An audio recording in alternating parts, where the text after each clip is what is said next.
Carbon credits નામ તો સાંભળ્યું જ હશે. આને ક્લાઇમેટ ચેન્જ સામેની લડાઈમાં એક મોટું હથિયાર માનવામાં આવે છે, પણ સાથે જ એની પર ગંભીર સવાલો પણ ઉઠી રહ્યા છે.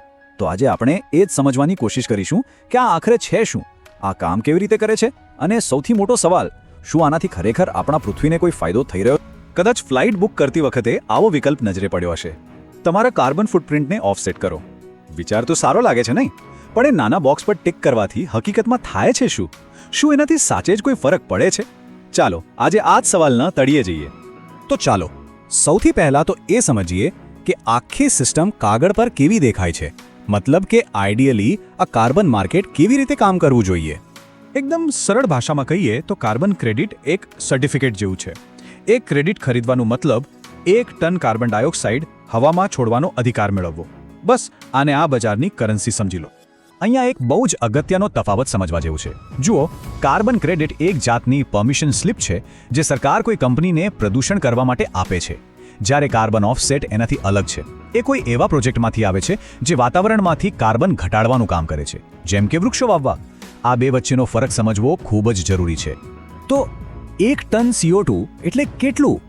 એનો અંદાજ લગાવવો હોય તો એમ સમજો કે ન્યૂયોર્કથી લાસ વેગાસ સુધી ગાડી ચલાવવામાં જેટલું ઉત્સર્જન થાય, લગભગ એટલું.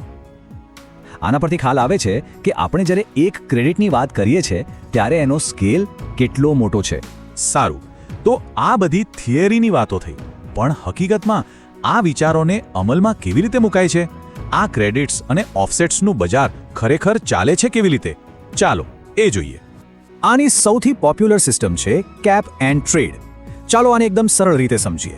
સરકાર એક લિમિટ એટલે કે કેપ નક્કી કરે છે કે કોઈ ઇન્ડસ્ટ્રી કુલ કેટલું પ્રદૂષણ કરી શકે છે. પછી એ દરેક કંપનીને એનો હિસ્સો આપે છે. હવે જે કંપની ઓછું પ્રદૂષણ કરે એ પોતાની બચેલી પરમિટ વેચી શકે છે, અને જેણે વધુ પ્રદૂષણ કર્યું હોય એણે ખરીદવી પડે. આનો ફાયદો એ છે કે સરકાર ધીમે ધીમે આ લિમિટ ઓછી કરતી જાય, એટલે આખી ઇન્ડસ્ટ્રીએ સુધરવું જ પડે. અને હા, આ કોઈ નાનો સૂનો ધંધો નથી હો. આપણે જે પેલી ફ્લાઇટ ઓફસેટની વાત સાંભળીએ છીએ એ તો સ્વૈચ્છિક બજારનો એક નાનકડો હિસ્સો છે. અસલી મોટું બજાર તો અનુપાલન બજાર છે, જ્યાં કાયદાકીય રીતે પ્રદૂષણ ઘટાડવું ફરજિયાત છે, અને એનું કદ તો જુઓ, $1.5 ટ્રિલિયન પણ વધારે. તો આ ઓફસેટ્સ આવે છે ક્યાંથી? આ કંઈ ખાલી કમ્પ્યુટર સ્ક્રીન પરના આંકડા નથી. આની પાછળ રિયલ વર્લ્ડ પ્રોજેક્ટ્સ હોય છે. જેમ કે અહીંયા આપણે જોઈ શકીએ છીએ, પવનચક્કીઓ લગાવવાથી લઈને હજારો એકરમાં જંગલો ઉગાડવા સુધી. આ બધી પ્રવૃત્તિઓમાંથી કાર્બન ઓફસેટ્સ જનરેટ થાય છે. અત્યાર સુધી તો બધું કેવું સરસ લાગી રહ્યું છે, ખરું ને? એક વૈશ્વિક સમસ્યા માટે બજાર આધારિત એકદમ સ્માર્ટ ઉપાય. પણ હવે આ કહાનીમાં એક મોટો ટ્વિસ્ટ આવે છે. ચાલો જોઈએ કે જમીન પરની હકીકત શું કહે છે. અને અહીંથી જ આખી સિસ્ટમ પર સવાલ ઊભા થાય છે. એક રિપોર્ટમાં ચોંકાવનારી વાત સામે આવી છે. એના મુજબ સૌથી મોટી સર્ટિફિકેશન એજન્સી દ્વારા પ્રમાણિત 90%થી વધુ રેઇન ફોરેસ્ટ ઓફસેટ્સ બિનઅસરકારક હતા. એટલે કે એ જે ક્લાઇમેટ બેનિફિટનું વચન આપતા હતા એ માત્ર કાગળ પર જ હતું. જુઓ, કોઈ પણ ઓફસેટ પ્રોજેક્ટને સાચો ગણવા માટે એને અમુક કડક કસોટીઓમાંથી પસાર થવું પડે છે. જેમ કે એ પ્રોજેક્ટ વધારાનો હોવો જોઈએ, મતલબ કે ઓફસેટના પૈસા વગર એ પ્રોજેક્ટ શક્ય ન હોત. એ કાયમી હોવું જોઈએ, અને સૌથી અગત્યનું, કોઈ ત્રીજી સ્વતંત્ર સંસ્થાએ એની ચકાસણી કરેલી હોવી જોઈએ. કાગળ પર તો નિયમો બરાબર છે, પણ મોટો સવાલ એ છે કે શું વાસ્તવિક દુનિયામાં, જમીન પર આ નિયમોનું પાલન થઈ રહ્યું છે? અને જ્યારે તપાસ કરવામાં આવી ત્યારે ઘણી મોટી ગડબડો સામે આવી. એવા પ્રોજેક્ટ્સને પણ મંજૂરી મળી ગઈ જે ઓફસેટ વગર પણ થવાના જ હતા. જે પૈસા સ્થાનિક લોકોને મળવા જોઈતા હતા એ ક્યારેય પહોંચ્યા જ નહીં. અને ઘણીવાર તો કાર્બન ઘટાડાના આંકડા પણ વધારી ચડાવીને બતાવવામાં આવ્યા હતા. અને આ ખાલી વાતો નથી. સેન્ટર ફોર સાયન્સ એન્ડ એન્વાયરમેન્ટના નિષ્ણાત ત્રિશાંત દેવ સ્પષ્ટપણે કહે છે કે એમના સંશોધનમાં એમને ઘણા પ્રોજેક્ટ્સના ઉત્સર્જન ઘટાડવાના દાવાઓને સાચા સાબિત કરવા માટે કોઈ પુરાવા જ ન મળ્યા. આ બતાવે છે કે વચન અને વાસ્તવિકતા વચ્ચે કેટલી મોટી ખાઈ છે. તો આ બધું જાણ્યા પછી આપણે ક્યાં ઊભા છીએ? શું આ કાર્બન માર્કેટ ખરેખર કોઈ સુધારો લાવી રહ્યું છે, કે પછી આ બધું માત્ર એક મોટી ભ્રમણા છે? ચાલો બંને પક્ષોની દલીલોને બરાબર સમજીએ. આની સામે સૌથી મોટો આરોપ શું છે? એ કે આ તો પ્રદૂષણ ફેલાવવાનું લાયસન્સ બની ગયું છે. ટીકાકારોને ડર છે કે મોટી કંપનીઓ પોતાની ફેક્ટરીઓ સુધારવાની મહેનત કરવાને બદલે બસ આવા સસ્તા ઓફસેટ્સ ખરીદીને ગ્રીન હોવાનો દેખાડો કરી રહી છે.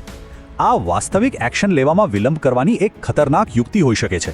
ગ્લોબલ ફોરેસ્ટ કોએલિશનના સૌપર્ણા લાહિરી કહે છે તેમ, કાર્બન બજારો ભારતીય કંપનીઓ માટે એક વરદાન છે, જેઓ શાબ્દિક રીતે હવામાંથી પૈસા કમાઈ રહ્યા છે. આ જ મુખ્ય ચિંતા છે કે પર્યાવરણને ફાયદો પહોંચાડ્યા વગર આ માત્ર પૈસા કમાવાની એક તરકીબ બનીને રહી ગઈ છે. તો આખરે આખી વાતની આ જ દ્વિધા છે. એક તરફ ગ્રીન પ્રોજેક્ટ્સ માટે પૈસા અને પ્રદૂષણ પર કિંમત લગાવવાનું વચન છે, તો બીજી તરફ ભ્રષ્ટ પ્રોજેક્ટ્સ, પ્રદૂષણ માટેનું લાયસન્સ અને સ્થાનિક લોકોને ફાયદો ન પહોંચવાનું મોટું જોખમ. એક જ સિક્કાની આ બે બાજુઓ છે. આ તસવીર આખી મૂંઝવણને બરાબર બતાવે છે. એક એવી સિસ્ટમ જેમાં જીવન અને નવીનીકરણની સંભાવના તો છે, પણ એ જ સિસ્ટમ ક્યાંક ને ક્યાંક આગમાં ઘી હોમવાનું કામ પણ કરી શકે છે. બધું જ એક અંતિમ સવાલ પર આવીને અટકે છે. તો અંતે સવાલ એ જ છે, શું કાર્બન બજારો એક એવું સાધન છે જેમાં ખામીઓ તો છે પણ તેને સુધારી શકાય છે, કે પછી આ એક ખતરનાક ભ્રમ છે જે આપણને સાચા પગલાં લેવાથી રોકી રહ્યું છે? પુરાવાઓ આપણી સામે છે, પણ આનો જવાબ શોધવો એ આજે ક્લાઇમેટ પોલિસીની સૌથી મોટી અને સૌથી અગત્યની ચર્ચાઓમાંની એક છે.